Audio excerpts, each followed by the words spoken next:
Los epicúreos. Como ya hemos visto, a Sócrates le interesaba ver cómo los seres humanos podían vivir una vida feliz. Tanto los cínicos como los estoicos le interpretaron en el sentido de que el ser humano debería librarse de todo lujo material.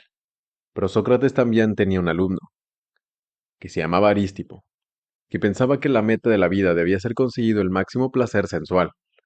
El mayor bien es el deseo, dijo. El mayor mal es el dolor. De esta manera quiso desarrollar un arte de vivir que consta en evitar toda clase de dolor. La meta de los cínicos y estoicos era aguantar toda clase de dolor, lo cual es muy diferente a centrar todos los esfuerzos en evitar el dolor.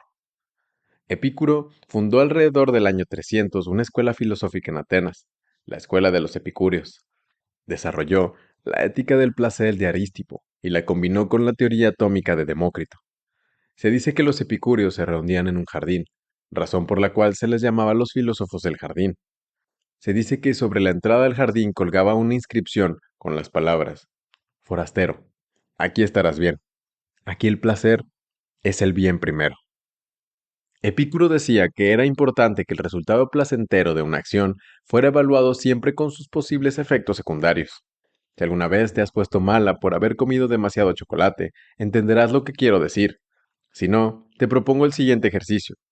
Coge tus ahorros y compra chocolate por valor de 200 coronas, suponiendo que te guste el chocolate. Es muy importante para el ejercicio que te comas todo el chocolate de una sola vez. Aproximadamente media hora más tarde entenderás lo que Epicuro quería decir con efectos secundarios. Epicuro también decía que un resultado placentero a corto plazo tiene que evaluarse frente a la posibilidad de un placer mayor, más duradero o más intenso a más largo plazo.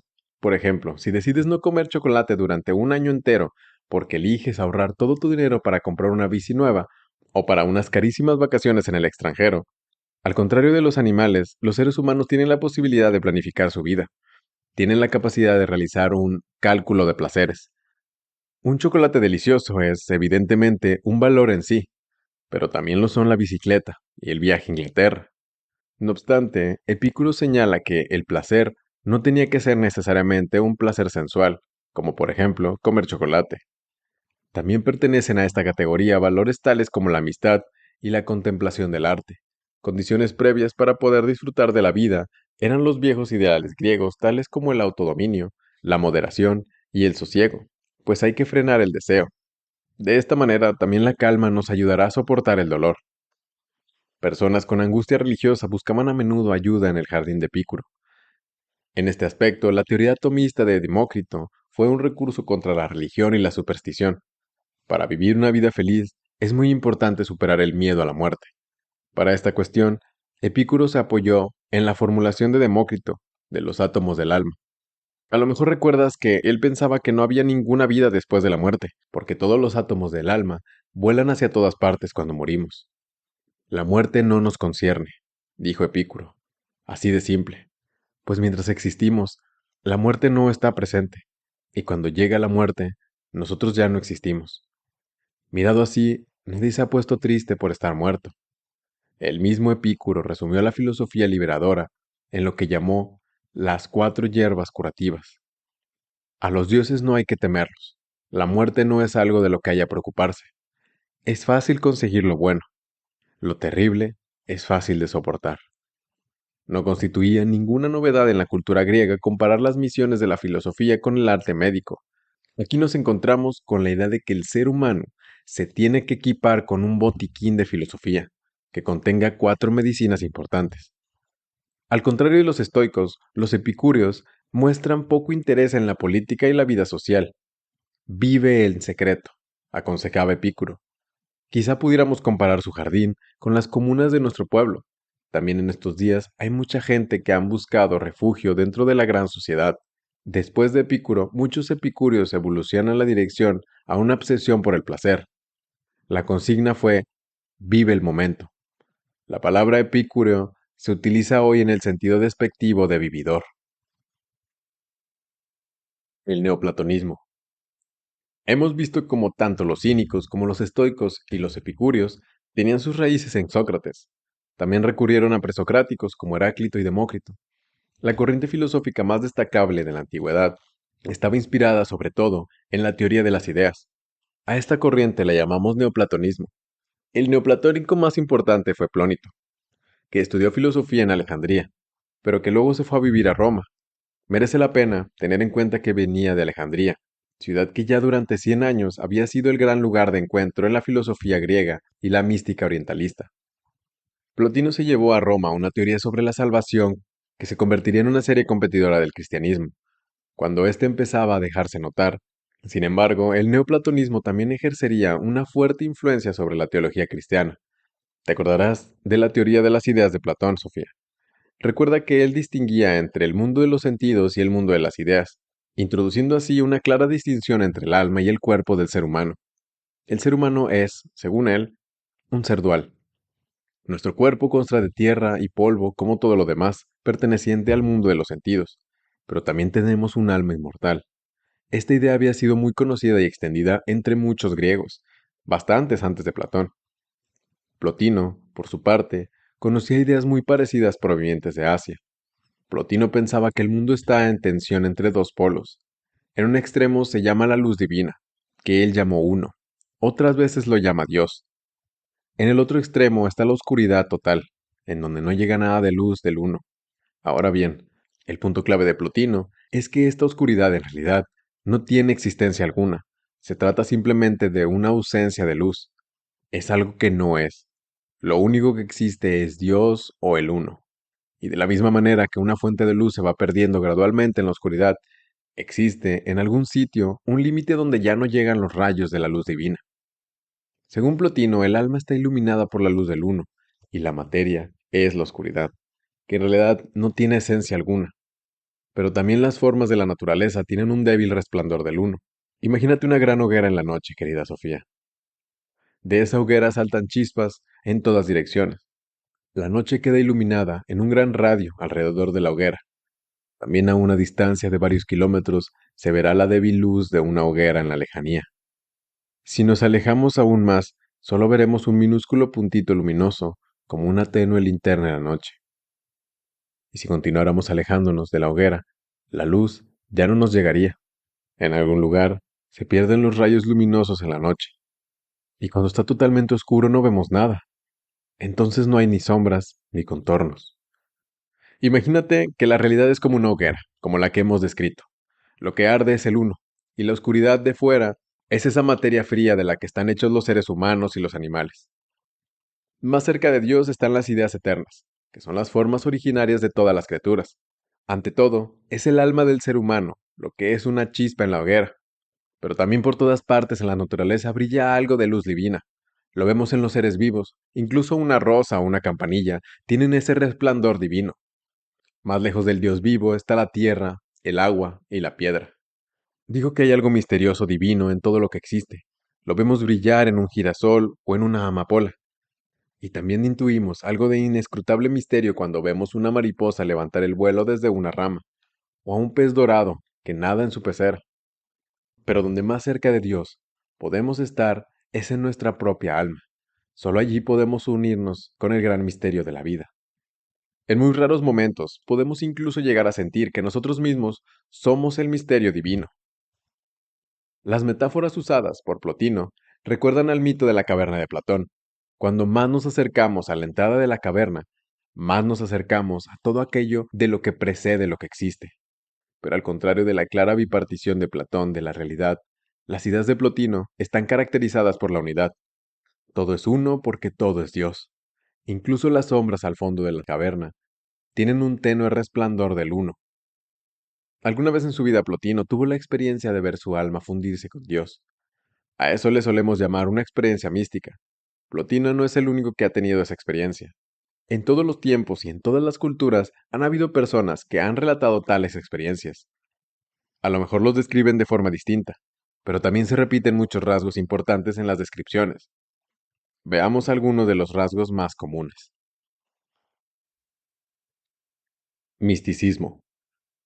Una experiencia mística significa que uno experimenta una unidad con Dios o con el alma universal. En muchas religiones se subraya la existencia de un abismo entre Dios y la obra de la creación. No obstante, para los místicos no existe ese abismo. Él o ella ha tenido la experiencia de haber sido absorbido por Dios o de haberse fundido con él. La idea es que lo que habitualmente llamamos yo no es nuestro verdadero yo. Durante brevísimos momentos podemos llegar a sentirnos fundidos con un yo mayor, por algunos místicos llamados Dios, por otros alma universal, naturaleza universal o universo.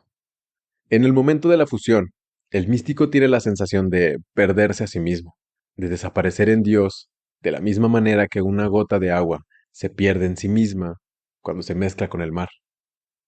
Un místico hindú lo expresó de esta manera: cuando yo fui, Dios no fue.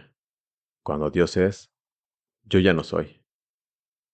El místico cristiano Silesius lo expresó así: en mar se convierte cada gota cuando llega al mar, y así el alma se convierte en Dios cuando hasta Dios sube.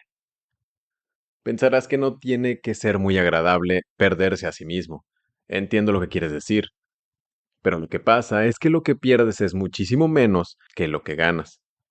Te pierdes a ti mismo en la forma que tienes en este momento, pero al mismo tiempo comprendes que en realidad eres algo mucho más grande. Tú eres todo el universo. Tú eres el alma universal, querida Sofía.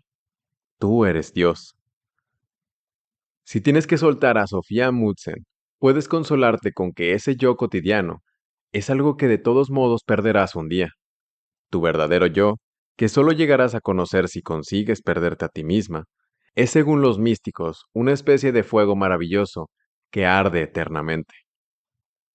Una experiencia mística no llega siempre por su cuenta. A veces el místico tiene que recorrer el camino de la purificación y de la iluminación, al encuentro con Dios. Este camino consiste en una vida sencilla y diversas técnicas de meditación. De repente, el místico ha alcanzado su meta, y él o ella exclama: soy Dios, o soy tú. En todas las grandes religiones encontramos corrientes místicas, y las descripciones que da el místico de la experiencia mística presentan un sorprendente parecido a través de las distintas culturas. La herencia cultural del místico no se percibe hasta que da una interpretación religiosa o filosófica de su experiencia mística. En el misticismo occidental, es decir, dentro del judaísmo, cristianismo e islam, el místico subraya que el Dios con el que se encuentra es un Dios personal. Aunque Dios está presente en la naturaleza y en el alma del ser humano, al mismo tiempo está también muy por encima del mundo. En el misticismo oriental, es decir, dentro del hinduismo, budismo y religión china, es más habitual subrayar el encuentro entre el místico y Dios, o alma universal, como una fusión total. Yo soy el alma universal, diría ese místico, o yo soy Dios. Porque Dios no solamente está presente en el mundo, es que no está en ninguna otra parte. Particularmente en la India ha oído fuertes corrientes místicas desde hace mucho antes de los tiempos de Platón. Una persona que ha contribuido a traer las ideas del hinduismo a Occidente, el Swami Vivekananda, dijo en una ocasión: de la misma manera que en determinadas religiones se dice que una persona que no cree en Dios, fuera de sí mismo, es un ateo, nosotros decimos que una persona que no cree en sí mismo es un ateo. Nosotros llamamos ateísmo a no creer en la gloria de uno mismo. Una experiencia mística también puede tener importancia para la ética. Un presidente de la India, Radhakrishna, dijo en una ocasión: debes amar a tu prójimo como a ti mismo, porque tú eres tu prójimo. Es una ilusión hacerte creer que tu prójimo es algo diferente a ti. También personas modernas que no pertenecen a ninguna religión relatan experiencias místicas. Han tenido de repente lo que llaman conciencia cósmica o sensación oceánica. Han tenido la sensación de haber sido arrancados del tiempo y han visto el mundo bajo el prisma de la eternidad. Sofía se incorporó a la cama.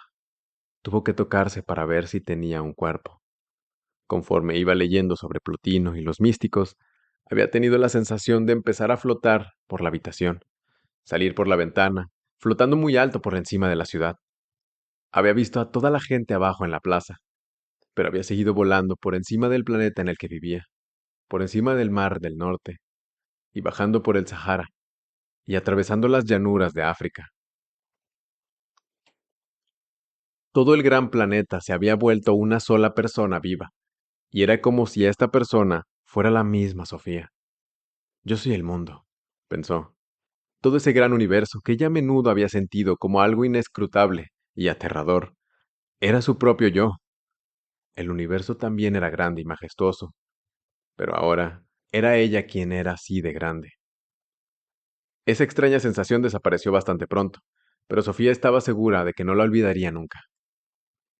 Era como si algo dentro de ella hubiese salido saltando por su frente, mezclándose con todo lo demás, de la misma manera que una gota de colorante podía dar color a una jarra entera de agua. Cuando todo hubo acabado, fue como despertar con dolor de cabeza después de un maravilloso sueño. Sofía comprobó con un poco de desilusión que tenía un cuerpo que intentaba levantarse de la cama. Le dolía la espalda por estar tumbada boca abajo leyendo las hojas de Alberto Knox, pero había tenido una experiencia que no olvidaría nunca. Finalmente logró poner los pies en el suelo, perforó las hojas y las archivó en la carpeta junto a las demás lecciones. A continuación salió al jardín. Los pájaros trinaban, como si el mundo acabara de ser creado. Los abedules detrás de las viejas conejeras tenían un color verde tan intenso que daba la sensación de que el Creador aún no había mezclado del todo el color. ¿Podía ella creer realmente que todo era un solo yo divino? ¿Podía ella pensar que llevaba consigo un alma que era una chispa de la hoguera? Si fuera así, ella misma era un ser divino.